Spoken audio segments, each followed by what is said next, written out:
Hello students, good afternoon. I hope from last video you got the basic concepts which we have discussed, and more importantly the concept of cell and the types of cell with the deviations like a grouping of cells on the basis of different bases. As we have discussed in last lecture, there are many bases to classify cells or to group cells, and the last one was on the basis of nucleus, type of nucleus or a type of cell. So on the basis of either type of nucleus or type of cell, we can classify or divide cells into two basic types, that is a prokaryotic cell and eukaryotic cell. This prokaryotic cell and eukaryotic cell are the groups of cells in which all living cells are classified on the basis of either presence of type of nucleus or type of cell. Prokaryotic cell defines in this prokaryotic word, pro means old and karyon means nucleus. So old type of nucleus present in this cell, that's why known as prokaryotic cell. Similarly, in eukaryotic cell, this word eu means new or advanced, and same word karyon means nucleus. So this two types, prokaryotic and eukaryotic, these are defining two basic classes of the cells in which one cell possessing old type of nucleus and second cell possessing new or advanced type of nucleus.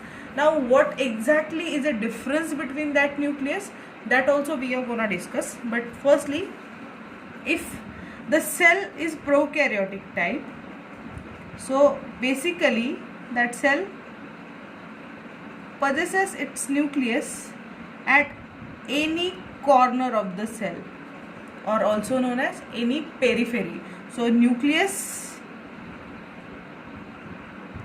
is present in any corner of the cell, but in eukaryotic cell,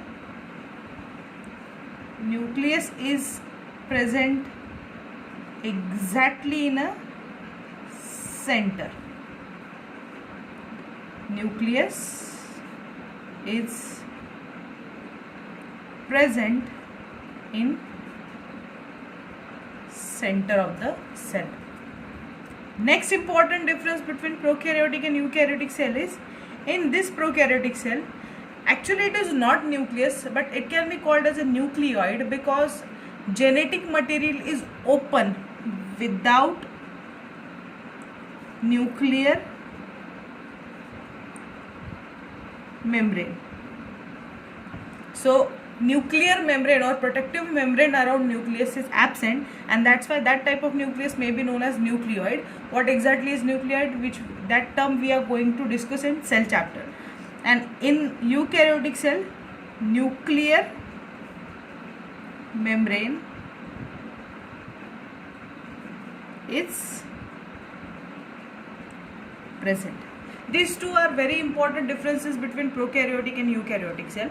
Prokaryotic cell possesses firstly old type of nucleus which is present in any corner or periphery of the cell, and that nucleus is lacking nuclear membrane or protective covering. In eukaryotic cell, nucleus is advanced type and it is present in center with nuclear membrane, that is a protective covering. Next important differences between prokaryotic and eukaryotic cell are, cell organelles are few. Only few cell organelles are present in prokaryotic cell.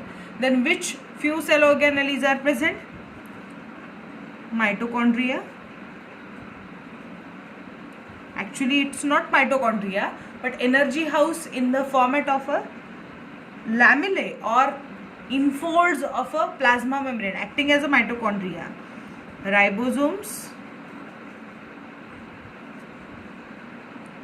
vacuoles. In some bacteria there is a presence of pigments, and other than that there is a presence of a nucleoid, that is a nucleus. So these are some of the cell organelles present in prokaryotic cell. Eukaryotic cell possesses all cell organelles. Now cell organelles, nothing but mitochondria, chloroplast, ribosome, lysosome, Golgi complex, vacuoles, endoplasmic reticulum, etc. So every advanced type of organelle which is responsible for typical type of function, they are all present in eukaryotic cell, but only few are present in prokaryotic cell. So I am not going to list all the organelles, but at least some, like mitochondria, chloroplast, Golgi complex, ER, that is endoplasmic reticulum, vacuole, lysosome, ribosome, etc. So maximum cell organelles are available in eukaryotic cell for every different function, but only few are available in prokaryotic cell. Then ribosomes are said to be a protein synthesizing factory in every cell. Might you have heard that. So this protein synthesizing factory is of two different type in two different type of cell. Type of ribosome present in prokaryotic cell are supposed to be old type of ribosomes, which are notified as 70S type of ribosomes. What exactly this 70S denotes, we will discuss that, because it's a numerical value, but actually this numerical value is related with one of the process of centrifugation, so that we will discuss when we will start cell chapter. Just remember that type of ribosomes are different in two different cells, prokaryotic cell and eukaryotic cell. 70S type of ribosome are available in prokaryotic cell, and 80S type of ribosomes are available in eukaryotic cell. Both are working for same, that is synthesis of the protein, but capacity or the, we can say, power to make some advanced type of protein is available in eukaryotic ribosome, and some basic protein along with the protective proteins can be made by 70S type of ribosome. What exactly is difference and how they are working differently, that we will discuss later. So this is one of the important concept to classify prokaryotic cell and eukaryotic cell. Other than that, prokaryotic cell may or may not possess cell wall. Cell wall may be present, cell wall may be absent, and in eukaryotic cell also some eukaryotic cell possesses cell wall, some are lacking. For example, plant cell possesses cell wall, but animal cell is absent with cell wall. Plasma membrane is compulsory for both. Some extra features are also available both in prokaryotic and eukaryotic cell, like flagella, cilia, which are hair-like extensions present on the plasma membrane and working for a specific function, like flagella for movement, cilia for interaction with the environment, fimbriae for attachment with the surface, etc. So these are the points which we can discuss whenever we start the detailed study of prokaryotic and eukaryotic cell. But here, to just classify two different type of cell, what exactly is a prokaryotic cell and what exactly is a eukaryotic cell, these points are sufficient. First is prokaryotic cell is nothing but a cell with a old type of nucleus, and eukaryotic cell is a cell with a advanced or new type of nucleus. Nucleus of prokaryotic cell is present in any corner or periphery of the cell. Nucleus of the eukaryotic cell is present exactly in the center, that too with nuclear membrane. Now what exactly is the role of nuclear membrane? Nuclear membrane is a protective plus transporting membrane for nucleus. There are some pores which are known as nuclear pores present in the nuclear membrane, which help in the exchange of material inside nucleus to outside cytoplasm, outside cytoplasm to inside nucleus. And this nuclear membrane is also working for protection. So ultimately nucleus is protected, which is absent in prokaryotic cell. So easily damage can be done with the prokaryotic cell nucleus. So here absence of prokaryotic cell with the nuclear membrane ultimately creating a danger or a damage to the cell at any cost. Next is cell organelles are different in two different type of cell. Only few cell organelles with basic structure or basic functioning capacity are available in prokaryotic cell. Eukaryotic cell possesses all cell organelles for different kinds of function with high power of working. Type of ribosomes are different in two different type of cell. 70S type in prokaryotic cell, 80S type in eukaryotic cell. One more important point that we can consider in a classification or differentiating prokaryotic and eukaryotic cell is the organelles present in prokaryotic cell are single membrane. Organelles are single membrane structure, but in eukaryotic cell organelles are double membrane structure. So coat or covering around any organelle, it's single in prokaryotic cell, but that covering is double, which is ensuring protection and strength of the organelle in eukaryotic cell. So these are the basic differences between prokaryotic and eukaryotic cell. Till now I hope that you got at least a basic idea what exactly is prokaryotic cell and what exactly is a eukaryotic cell. This is not enough for cells or points which can explaining these two cells. These two cells we are going to study in detail with examples, like what are the examples of prokaryotic cell, what are the examples of eukaryotic cell in cell chapter.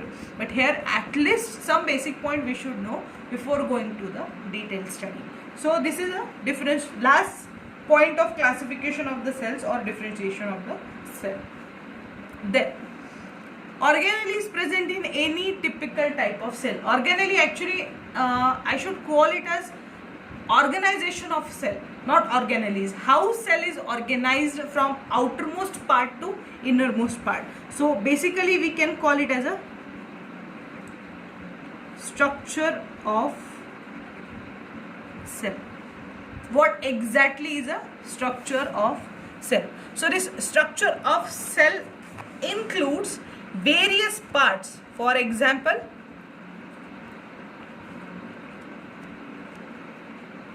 outermost part is a, if it is a plant cell or it is a prokaryotic cell, cell wall may be present, so we will consider it as cell wall, followed by plasma membrane, cytoplasm, cell organelles and nucleus. So these are the main parts of any cell. Structure of cell includes these parts. Outermost is the cell wall if present, plasma membrane, cytoplasm, cell organelles and nucleus. These are the compulsory parts of every cell. So going in detail,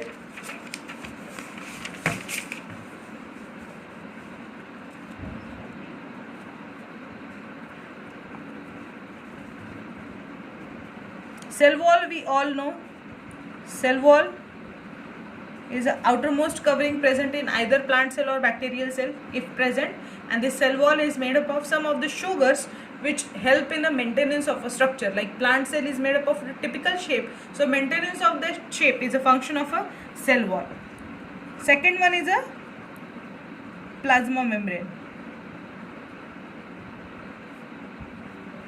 Plasma membrane is a protective plus transporting membrane of every cell. It creates a protective covering and also ensures transport across a cell. What exactly is a transport across a cell? Movement of material from inside to outside and outside to inside of the cell is continuous, that is 24/7 in any living cell. So to ensure that movement, what to take in, what to give out, where to take in, where to give out, how to take it and how to give out, that exact processes are decided by plasma membrane. And relating to this cell wall and plasma membrane, I would like to discuss one more important concept before going to the further parts of the cell, and that concept is a concept of a permeability. What exactly is a permeability? Might you have heard the word semi-permeable, selectively permeable, freely permeable. What exactly that means? Permeability is nothing but a ability of cell to allow or not transport across its membranes. So ability of cell to allow or not transport across its membranes, whether to take in water, whether to give out nutrients, whether to give out waste, or whether to take in salts. What exactly should be a manner of this transport and how much amount is needed, that is decided by membranes, and this ability is known as permeability. And on the basis of permeability, cells can be classified into 4 types. First one is a non-permeable, also known as impermeable.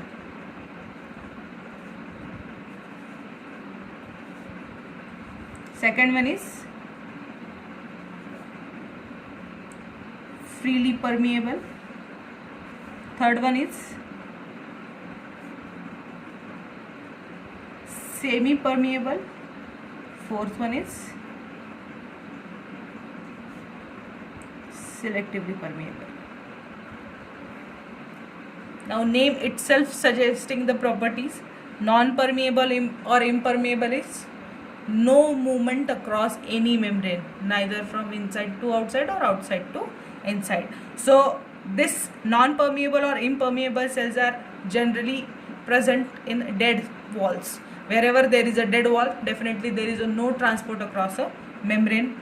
Freely permeable, in Hindi I would like to describe it as आओ जाओ घर तुम्हारा.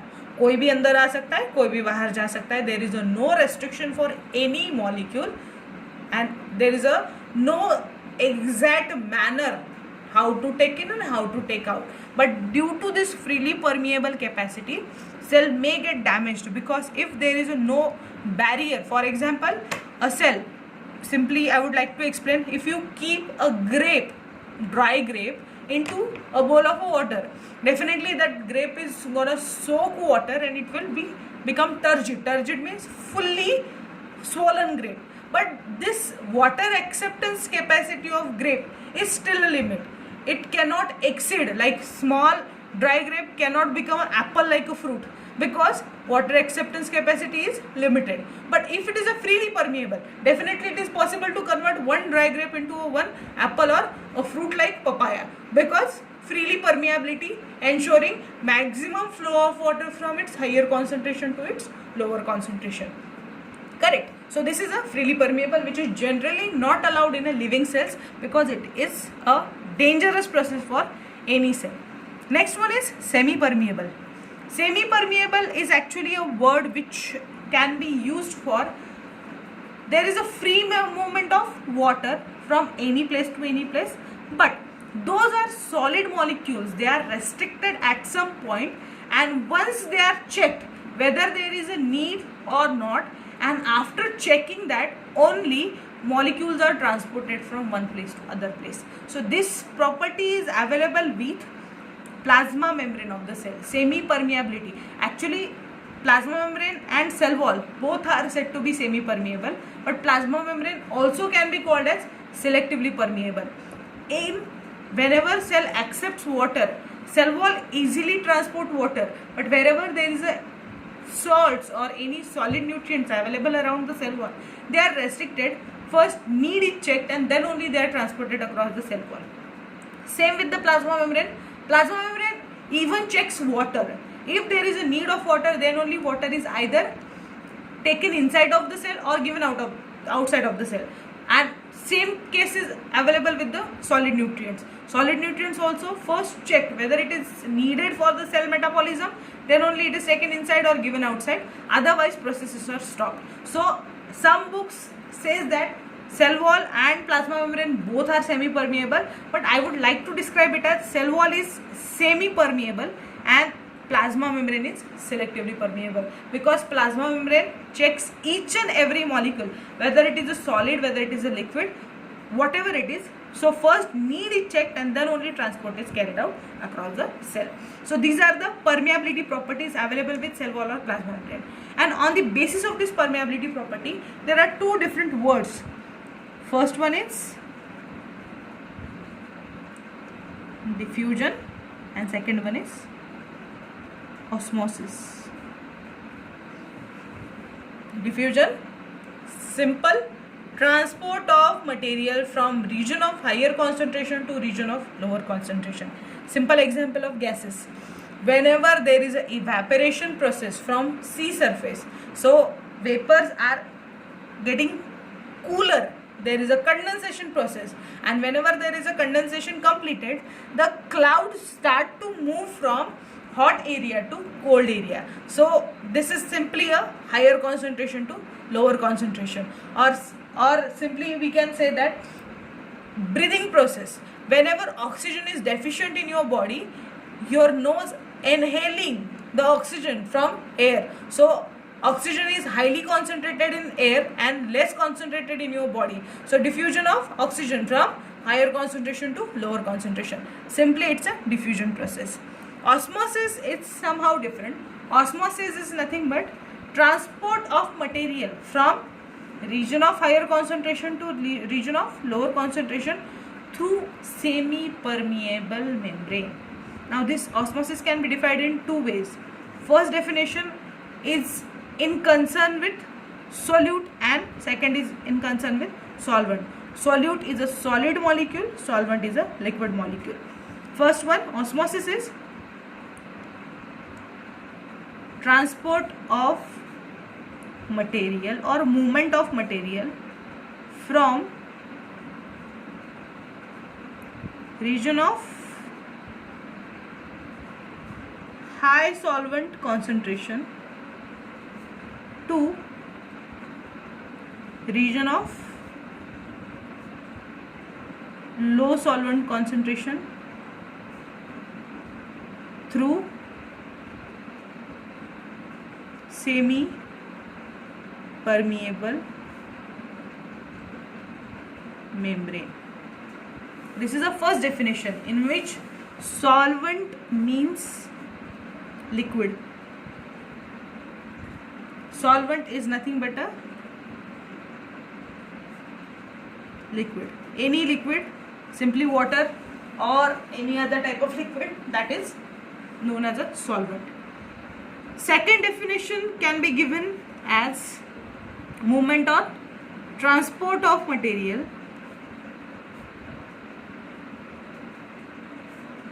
from region of low solute concentration to high solute concentration. Transport of material, keep it in mind, if it is a semi-permeable membrane always allow only water to move. Salts very specifically transported through selectively permeable membrane. Semi-permeable membrane only allow solvent to pass. So this transport of material means it's a solvent, it's a water, whether it is a in concentration, in relation with the solvent or in relation with the solute. Movement will be always of a solvent or liquid. Solute will not move because semi-permeable membrane never allows movement of solute. So transport of material from region of low solute concentration to high solute concentration through semi-permeable membrane is called osmosis. Both definitions are correct, but while writing or while understanding definition, the concept should be very precise. Either you are writing it in a solute relation or you are writing it in a solvent relation. So this concept is very important, basically explaining osmosis, how osmosis works. So if you take one container which is separated into two halves by a semi-permeable membrane. So basically this is semi-permeable membrane which is placed inside the container and which is dividing container into two parts, A and B. Now suppose A side of the container is filled with 5 liters of water and B is also filled with 5 liters of water, and 10 TSP salt is added into first A side and 20 TSP salt is added into B side. Now basically might you know the concept of solution. Solution is mixture of solute plus solvent. So these two are solutions. 5 liter water is solvent and 10 TSP or 20 TSP salt is a solute, which is making this solution. So this solution containing two different parts.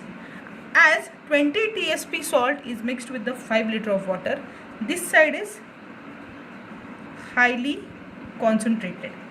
Compared to 20 TSP salt, 10 TSP is lesser. So compared to this side, A side is less concentrated. Now according to definition, how you are going to explain osmosis? If we consider first definition, transport of material or transport of solvent from region of high solvent concentration to region of low solvent concentration. Solvent is nothing but water. Water is same in both. Then how you are going to decide which one is high solvent concentration or which one is low solvent? Compared to salt, if 10 TSP salt is available in 5 liter of water, definitely amount of water which is dissolved with salt is higher in A and amount of water dissolved with 20 TSP is low. So region of high solvent concentration to region of low solvent concentration across semi-permeable membrane is osmosis. Going to second definition, transport of material from region of low solute concentration to region of high solute. Very precise, very simple to understand. Low solute concentration to high solute concentration across semi-permeable membrane is known as osmosis. So anyhow, whether you are using any definition, just result is the same, that is transport of solvent from higher concentration to lower concentration through semi-permeable membrane is known as osmosis.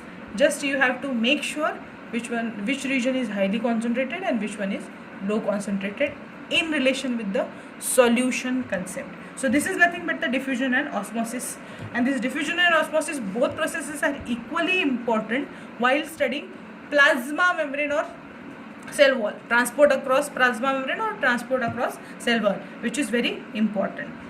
So I hope this diffusion and osmosis concepts are clear to you, and there are some more concepts related to osmosis, like types of solution, whether the solution is isotonic, hypertonic, that we will discuss when we will start this osmosis concept in cell chapter in detail. Then two parts we have covered, that is cell wall and plasma membrane. Next one is cytoplasm. Cytoplasm, according to definition, it's a fluid-like material, or very precisely it's a gel-like substance or semi-fluid substance which holds organelles in their position and helps in transport within cell. So within one cell, cytoplasm is holding every part of the cell in that particular position.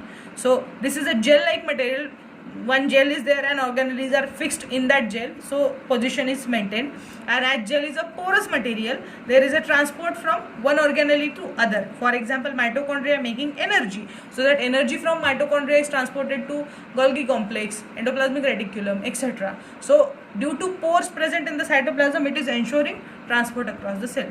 So cytoplasm is working for both concepts: first, holding of organelles in their proper position, and second, transport across cell or within the cell. Fourth one is cell organelles.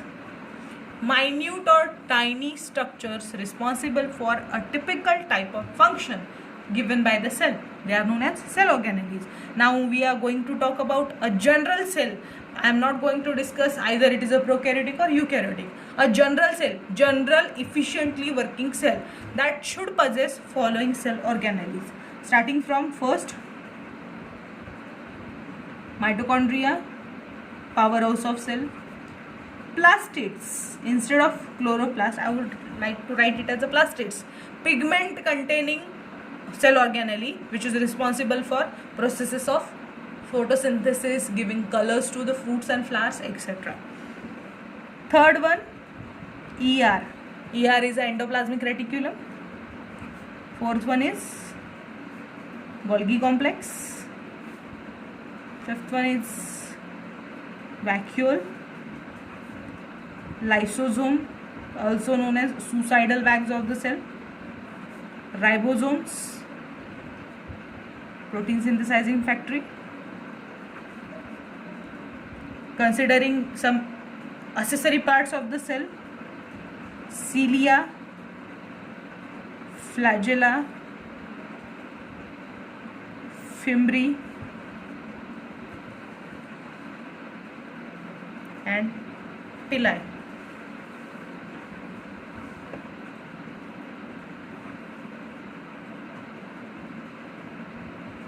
Centrioles. So these are some typical cell organelles present in the particular cell for efficient functioning. First one is mitochondria, next one is plastid, endoplasmic reticulum, Golgi complex, vacuole, lysosome, ribosome, centrioles, and accessory factors like cilia, flagella, fimbriae, and pili, which are generally seen in the bacterial cells or some of the other cells also. So these are typical cell organelles of every cell. Following that, last one or the most important part of the cell is known as nucleus, also known as brain of the cell. Now I would like to ask question to the students, and I expect answer either in a message format, or you can just discuss it, and whenever we meet in the class you can tell me that answer. Why nucleus is called as brain of the cell? I'm not gonna discuss why it is called, just nucleus is important part, and why it is called as brain of the cell. That answer I would expect from all of you. Next, so nucleus is a central part. Central part means in eukaryotic cells specifically, it is present in exactly center, covered by nuclear membrane, which is a protective and transporting covering of a nucleus. Nucleus consists of genetic material. Now what exactly is genetic material? In previous demo classes we have discussed it, what exactly is the genetic material, but once again we repeat it in short. Genetic material is any kind of chemical which is transported from one generation to second generation, that is from parental generation to the next child generation, is known as genetic material. Genetic material is mainly present in two formats in most of the living organism, either in the format of DNA or in the format of RNA. 99.99% living organism possesses DNA as their genetic material. 0.01% living organism possesses RNA as their genetic material, specifically viruses. Viruses possesses RNA as their genetic material because viruses are neither living nor dead bodies. When they get in a host, becomes alive, when they are present in an environment, they are inactive. So this type of organism possesses RNA as their genetic material, but most of the living organism possesses DNA as their genetic material. Full form of DNA and RNA, already you know, it's a deoxyribose nucleic acid and ribose nucleic acid. Deoxyribose nucleic acid and ribose. Genetic material is available in the format of nucleic acids. Nucleic acid present within the nucleus. The specific type of chemical present within the nucleus is known as nucleic acid. So this two different type of nucleic acids are available. It is not that organisms possessing DNA as their genetic material are absent with RNA. Their main genetic material is DNA, but supportive material is RNA. But those organisms which only possessing RNA as their genetic material, definitely there is no supportive DNA in that cell. Organism with DNA definitely have RNA, that is DNA plus RNA. But organism with RNA definitely not have RNA plus DNA, they only have RNA as their genetic material. So these two different genetic materials are available. What exactly is DNA, what exactly is RNA, how they are made up of, how they are placed within the cell? Because already mentioning the size of the cell is a microscopic, and considering nucleus a smallest part of the cell, it's an ultra microscopic structure. And how to fit very important material of your life into that ultra microscopic part in the format of chromosome, that we are going to discuss in our next lecture, which is nothing but the concept of genetic material. What is DNA, what is RNA, what are chromosomes, what are genes, how chromosomes are placed within the cell, what exactly is difference between DNA and chromosome, process of cell division, that is how cells transfer their material from one cell to other cell, etc. So I hope till this point you are clear with the concepts. Once again, if there is any doubt, you can ask it by dropping a message, or you can call me. So hopefully this lecture will be understanding and clearing your basic concepts. So thank you very much, and see you in the next video.